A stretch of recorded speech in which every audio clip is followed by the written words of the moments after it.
The fallout from the Russian plane crash in Egypt is growing. With the cause still undetermined officially, the British government is mulling over the tragedy and what it might mean for the UK and Russia's role in Syria. The US and the UK say the jet was probably bombed, but Russia and Egypt are warning against drawing conclusions before the probe comes up with something more concrete. Moscow is also considering the crash as a possible terrorist act. The government also said it's too soon to lift the ban Egypt-bound flights from Russia. 224 people died when the Russian jet crashed in Egypt.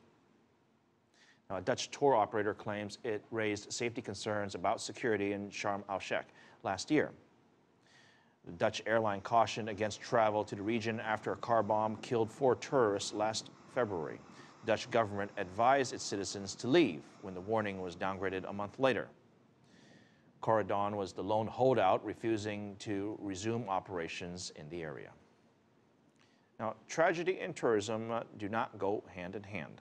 The Russian plane crash could take a devastating toll on related businesses. South Sinai's tourism chamber is bracing for the worst. The group says a 40% drop in tourists will also halve the region's income.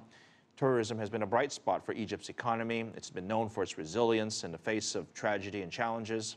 The other 2 economic pillars are the Suez Canal and agriculture. With airlines canceling trips, tour operators are quite concerned.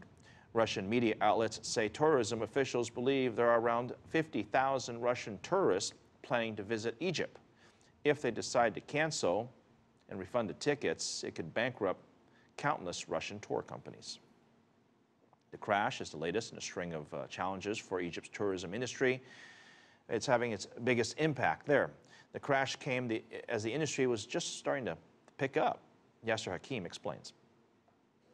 Around 70% of all tourists in Egypt are Russian and British, but they're being pulled out, putting strain on Sharm el-Sheikh airport.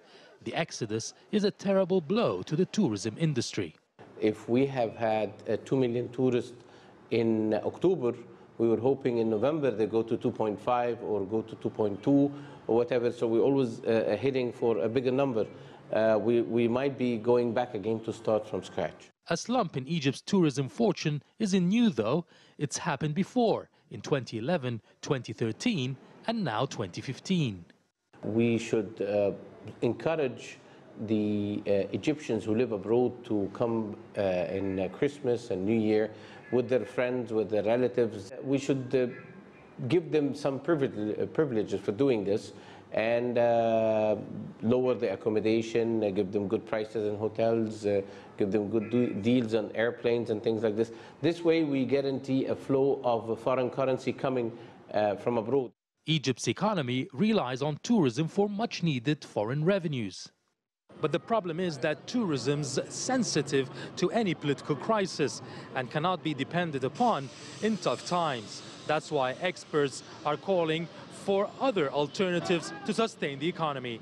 I think we should hurry up and start the Suez Canal project, the industrial area of the Suez Canal. And I know there will be a lot of foreign industries that are interested in already in coming to that area, which is genius in location. I also think that Egypt could be very advanced in high-tech industries. We have the mines, we have the power, and we have our hands on a big chunk of the IT industry.